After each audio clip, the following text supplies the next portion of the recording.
నేపాల్ మన పక్క దేశం ఇప్పుడు తగలబడిపోతుంది. నిరసనలు అల్లర్లతో అట్టుడికిపోతుంది. ఓవైపు అవినీతి పాలన అంటూ మరోవైపు సోషల్ మీడియా నిషేధం. కారణం ఏదైనా కానీ కార్చిచ్చు మొదలైంది. అసలు ఏం జరుగుతుంది అక్కడ? ఎంతమంది చనిపోయారు? అసలు అక్కడ జరుగుతున్న హింసకు కారణం ఏంటి?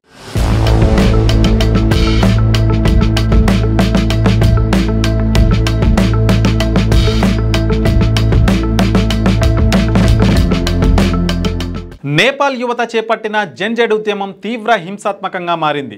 దీంతో షూట్ ఎట్ సైట్ ఆర్డర్స్ జారీ చేసింది ప్రభుత్వం. కాగా ఇప్పటి వరకు 22 మంది చనిపోగా 100 మందికి పైగా తీవ్ర గాయాలయ్యాయి. చికిత్స పొందుతున్న వారిలో దాదాపు 30 మంది పరిస్థితి విషమంగా ఉంది.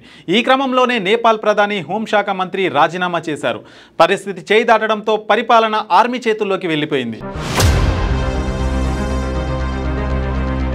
ప్రస్తుతం నేపాల్ రగిలిపోతూ ఉంది. దీనికి కారణం అక్కడి ప్రభుత్వం సోషల్ మీడియాపై నిషేధం విధించడమే. ఈ నెల 4 నుండి అన్ని సోషల్ మీడియా ప్లాట్ఫామ్ని బ్యాన్ చేస్తుంది నేపాల్ ప్రభుత్వం.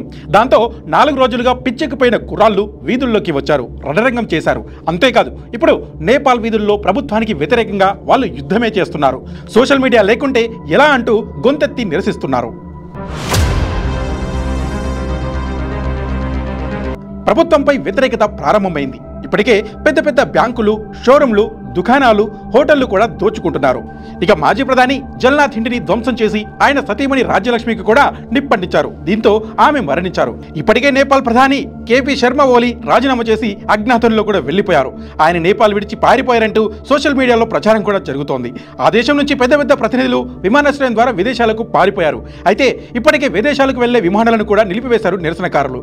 విమానాశ్రయంలో కూడా నిప్పంటించి బాణాసంచా, లేజర్ లైట్లను ఉపయోగించాలని కూడా చూస్తున్నారు. నిన్న నేపాల్కు చెందిన మంత్రులను వీధుల్లో పరిగెత్తించి దాడి చేసిన ఘటన కూడా తెలిసిందే. అయితే నిరసనకారులు కేవలం 2 గంటల్లోనే ప్రభుత్వాన్ని కూల్చేశారు. ఈ నిరసనలో కాఠ్మండ్లోని సింగ్ దర్బార్ లయన్స్ కూడా ఒకటి. ఇది నేపాల్ ప్రధాన కార్యాలయం. నేపాల్ రాజు రాజభవనంగా కూడా ఉండేది. దీనికి కూడా నిప్పు పెట్టారు నిరసనకారులు. నేపాల్ టెలికమ్యూనికేషన్ మంత్రిత్వ శాఖ 5 ఏళ్ల క్రితం ఓ నిబంధన తీసుకొచ్చింది. సోషల్ మీడియా సంస్థలన్నీ కూడా విధిగా ప్రభుత్వం దగ్గర రిజిస్టర్ చేసుకోవాలని. అందులోనూ నేపాల్ సంస్కృతి, సాంప్రదాయాలు, పద్ధతులు, కంటెంట్ విషయంలో నియంత్రణ ఉండాలని స్పష్టం చేసింది. అయితే 5 ఏళ్లుగా ఏ కంపెనీ అక్కడ రిజిస్టర్ చేసుకోలేదు. ప్రభుత్వ నిర్ణయాన్ని సవాల్ చేస్తూ కోర్టుకు వెళ్లాయి. ఈ క్రమంలోనే నేపాల్ సుప్రీంకోర్టు కూడా ప్రభుత్వం తీసుకొచ్చిన చట్టాన్ని సమర్థిస్తూ ఆదేశాలు జారీ చేసింది. ఈ నేపథ్యంలో తమ దగ్గర రిజిస్ట్రేషన్ చేసుకుని యూట్యూబ్, ఫేస్బుక్, ఇన్స్టా, వాట్సాప్ ఛానళ్లను కట్ చేసింది. ఇక చేతిలో మొబైల్ ఫోన్, అందులో సోషల్ మీడియా లేనిదే నిద్ర పట్టని నేపాల్ కుర్రాళ్ళు ఒక్కసారిగా అన్ని బ్యాన్ కావడాన్ని జీర్ణించుకోలేకపోయారు. ఒక్కసారిగా కాఠ్మండులో విధ్వంసానికి దిగారు. నేపాల్ పార్లమెంటుని ముట్టడించారు. దాంతో టియర్ గ్యాస్ ప్రయోగించారు పోలీసులు. బనేశ్వర్ అనే ప్రాంతంలో పరిస్థితి అదుపు తప్పడంతో కాల్పులు జరిపారు. ఈ ఘటనలో ఓ యువకుడు చనిపోయాడు. ఆ తర్వాత నిరసనలు దేశమంతా వ్యాపించాయి. జన్జడ్ పేరుతో ఇప్పుడు నేపాల్ని రణరంగా మార్చేసింది. సోషల్ మీడియాను బ్యాన్ చేస్తేనే ఇంతలా ఆందోళనలు చేస్తారా అంటూ ప్రశ్నించిన వాళ్లకు నేపాల్ కుర్రాలు చెబుతున్న సమాధానం షాకింగ్ గా ఉంది. తాము ఆందోళన చేస్తుంది సోషల్ మీడియా నిషేధం గురించి మాత్రమే కాదని, ప్రభుత్వం అవినీతిని సోషల్ మీడియాలో ప్రశ్నిస్తున్నందుకే అంటూ సమాధానం ఇస్తున్నారు. సోషల్ మీడియాను అణిచివేయడం అంటే ప్రభుత్వ వైఖరి ఏంటో అర్థం కావడం లేదా అని ఎదురు ప్రశ్నిస్తున్నారు. ఇక దేశంలో పరిస్థితులు అదుపు తప్పడంతో సైన్యాన్ని రంగంలోకి దించింది నేపాల్ ప్రభుత్వం. ఆర్మీ, పోలీసుల కాల్పుల్లో 9 మంది పైగానే చనిపోయారు. ప్రధానంగా నేపాల్ ప్రజలకు ప్రభుత్వంపై వ్యతిరేక భావం ఉండడంతో ఈ నిరసనలకే దారితీసింది. నేపాల్ సుప్రీంకోర్టును కూడా లక్ష్యంగా చేసుకున్నారు. వెంటనే ఆ భవనాన్ని కూడా మూసేశారు. వందలాది మంది అటార్నీ జనరల్ కార్యాలయాన్ని కూడా ధ్వంసం చేసి నిప్పంటించారు నిరసనకారులు. అక్కడి నుంచి విలువైన వస్తువులను కూడా దోచుకున్నారు. భద్రత కోసం మోహరించిన సైనిక దళాలు కూడా అక్కడి నుంచి పారిపోయారు. ఓవరాల్ గా నేపాల్ దేశం ఇప్పుడు సోషల్ మీడియాకు దూరంగా, యువత ఆందోళనకు చాలా దగ్గరగా ఉంది.